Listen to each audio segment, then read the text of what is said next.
झुकेगा नहीं साला। पुष्पा मूवी का ये डायलॉग आज हर किसी की जुबान पर है, पर उससे भी ज्यादा खास है ये मूवी पुष्पा, जिसके सॉन्ग्स, डायलॉग्स, मीम्स ट्रेंडिंग पर हैं। बट क्या आपको पता है कि ये मूवी रियल है? इसकी कहानी रियल है। ये सिर्फ एक फिल्म नहीं बल्कि सच्चाई है। जो लड़ाई इस फिल्म में आपको इस लकड़ी के लिए दिखाई गई है वो कोई बनाई गई कहानी नहीं है, पर वो कहानी किसी इंसान की नहीं बल्कि रेड सैंडलवुड यानी लाल चंदन की है। और ये फिल्म भी लाल चंदन के ही इर्द गिर्द घूमती रहती है। इस मूवी से पहले लाल चंदन इतनी चर्चा में नहीं था। लाल चंदन ये सिर्फ एक लकड़ी नहीं बल्कि लाल सोना है, क्योंकि इस लकड़ी की इंटरनेशनल मार्केट में डिमांड और वैल्यू बहुत ज्यादा है और ये लकड़ी पूरी दुनिया में सिर्फ भारत में ही पाई जाती है।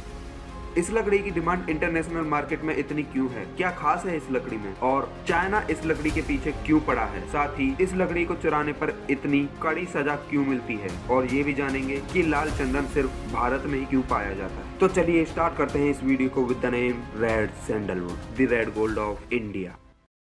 दोस्तों, लाल चंदन को कई और नामों से भी जाना जाता है, जैसे रेड सैंडर्स, रफ चंदन, रेड सैंडर्सवुड, रूबी वुड और येर्रा चंदन। इसके और भी कई नाम हैं और इसका साइंटिफिक नाम है टेरोकार्पस सेंटिलिनस।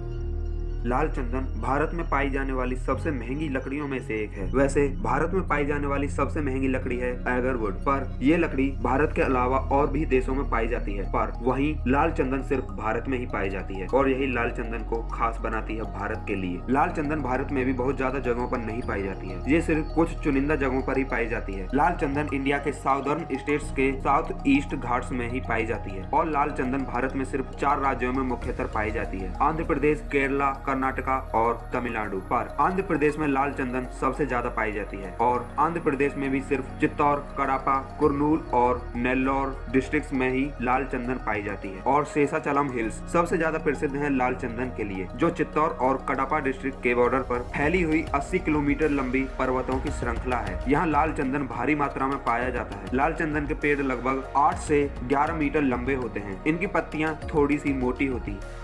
दोस्तों, लाल चंदन के अनेकों फायदे हैं। लाल चंदन का यूज अनेकों रोगों से लेकर cosmetics, perfumes, furnitures, musical instruments में किया जाता है। लाल चंदन का आयुर्वेद में भी बहुत महत्व है। इसका यूज स्किन की सुंदरता को निखारने और ग्लो के लिए किया जाता है। लाल चंदन से स्किन की बीमारियों से लड़ने में भी मदद मिलती है, जैसे सूजन और जलन पर लाल चंदन और कपूर का पेस्ट लगाने से बहुत जल्दी ये रोग खत्म हो जाते हैं। इससे बहुत प्रीमियम क्वालिटी के फर्नीचर्स बनाए जाते हैं। इससे बने फर्नीचर्स चमकदार और मजबूत होते हैं। इससे प्रीमियम म्यूजिकल इंस्ट्रूमेंट्स बनाए जाते हैं। इसके अलावा लाल चंदन का यूज परफ्यूम और महंगी शराब बनाने में भी किया जाता है। लाल चंदन का माइथोलॉजी में बहुत महत्व है। इसी कारण हिंदुइज्म और बाइबल में भी लाल चंद्र का उल्लेख देखने को मिलता है और बाइबल में तो यह भी मेंशन है कि टेम्पल ऑफ सोलोमन के कंस्ट्रक्शन में लाल चंदन का यूज किया गया था। और दोस्तों, इससे भी ऊपर बिहार के 29 वर्षीय विवेक अखौरी के रिसर्च के अनुसार चंदन के बीजों में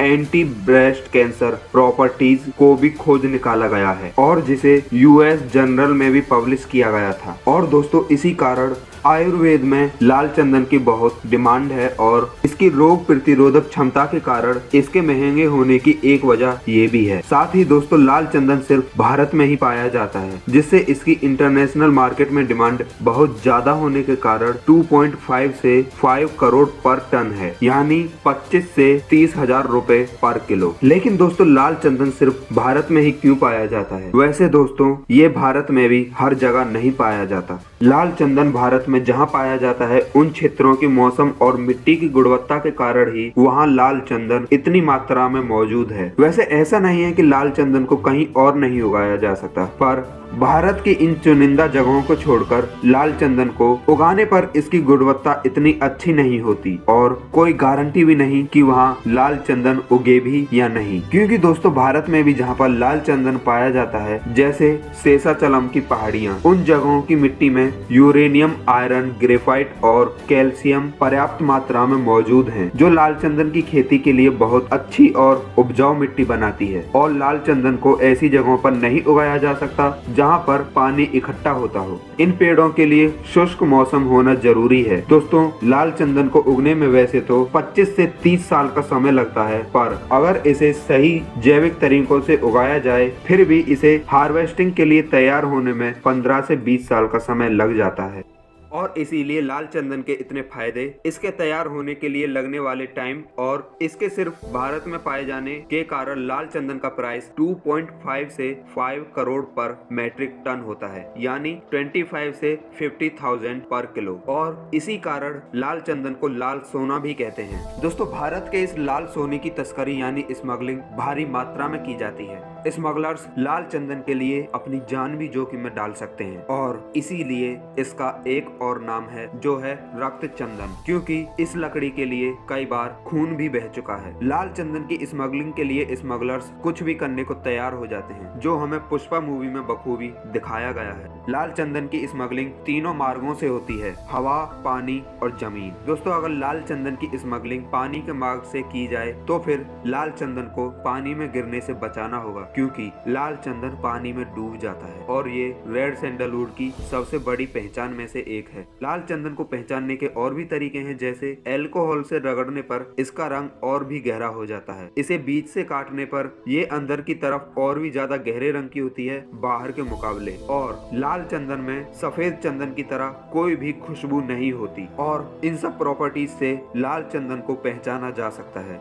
ये लाल चंदन की मेन प्रॉपर्टीज हैं। दोस्तों, जापान में परंपराओं के अनुसार शादी के टाइम पर रेड सैंडलवुड के ही इंस्ट्रूमेंट से म्यूजिक प्ले किया जाता था और जापान में रक्त चंदन से बने फर्नीचर और म्यूजिक इंस्ट्रूमेंट्स जैसे सामीसेन का बहुत महत्व था। पर जापान में अब लाल चंदन का क्रेज इतना नहीं है। जापान में तो अब लाल चंदन अब इतना फेमस नहीं है, पर चाइना में ये अभी भी उतना ही डिमांड में है जितना पहले था। तो लाल चंदन की स्मगलिंग जापान, मलेशिया, सिंगापुर और यूएई में भी होती है। और दोस्तों, लाल चंदन की स्मगलिंग सबसे ज्यादा चाइना में ही होती है। सिर्फ चाइना में स्मगलिंग ही नहीं होती, बल्कि चाइना ने कई बार लाल चंदन के क्षेत्रों को हथियाने की भी कोशिश की है, पर चाइना हर बार नाकाम हुआ। और आज के टाइम पर लाल चंदन की स्मगलिंग सबसे ज्यादा चाइना में ही होती है, क्योंकि चाइना में आयुर्वेद का बहुत ही ज्यादा महत्व है। वहाँ के लोग आयुर्वेद को बहुत मानते हैं और साथ ही दोस्तों, चाइना में रेड सैंडलवुड 700 BC से ही प्रसिद्ध है, जब चाइना में मिंग वंश के राजाओं का राज था। मिंग वंश के राजाओं को लाल चंदन से बने फर्नीचर्स और इंस्ट्रूमेंट्स बहुत ज्यादा पसंद थे और इसीलिए चाइना में रेड सैंडलवुड का एक म्यूजियम भी है जो सिर्फ रेड सैंडलवुड से बना है, यानी इस म्यूजियम में सिर्फ रेड सैंडलवुड से ही बनी चीजें हैं और इसीलिए साइंटिफिक और पारंपरिक महत्व के कारण रेड सैंडलवुड की स्मगलिंग चाइना में सबसे ज्यादा होती है। और दोस्तों, इसी स्मगलिंग के कारण पिछले कुछ दशकों में लाल चंदन इंडिया में 50% से भी कम हो गया। और रेड सैंडलवुड की स्मगलिंग को रोकने के लिए गवर्नमेंट ने लाल चंदन को उगाना, काटना और सेल करने पर बैन लगा दिया, जिसके कारण रेड सैंडलवुड की स्मगलिंग कम होने की जगह और भी ज्यादा बढ़ गई। और इसीलिए गवर्नमेंट ने 2002 में रेड सैंडलवुड को ग्रो करने से बैन हटा दिया। पर इसके साथ ही कोई भी इंसान रेड सैंडलवुड को गवर्नमेंट कंसर्न्स के अंडर ही ग्रो कर सकता है। अभी भी लाल चंदन को उगाने के लिए गवर्नमेंट से परमिशन लेनी पड़ती है। दोस्तों, अभी भी जहाँ लाल चंदन को उगाया जाता है, जैसे शेषाचलम की पहाड़ियाँ, वहाँ पर स्पेशल टास्क फोर्स तैनात रहती है, जिसके कारण वहां से लाल चंदन को चुराना बहुत मुश्किल होता है। पर फिर भी स्मगलिंग पर पूरी तरह से रोक नहीं लग पाई है। स्मगलर्स अभी भी लाल चंदन की स्मगलिंग करते हैं और इसीलिए कई बार इनका सामना पुलिस फोर्स से भी हो जाता है, और जिसके कारण साल 2015 में लाल चंदन की स्मगलिंग करते स्मगलर्स का सामना पुलिस फोर्स से हो गया, जिसमें 20 स्मगलर्स मारे गए। हाँ दोस्तों, इस लकड़ी के लिए खून भी बह चुका है। इस इंसिडेंट का विकिपीडिया आर्टिकल भी है, और अगर कोई इस लकड़ी को स्मगल करते हुए पकड़ा गया तो उसे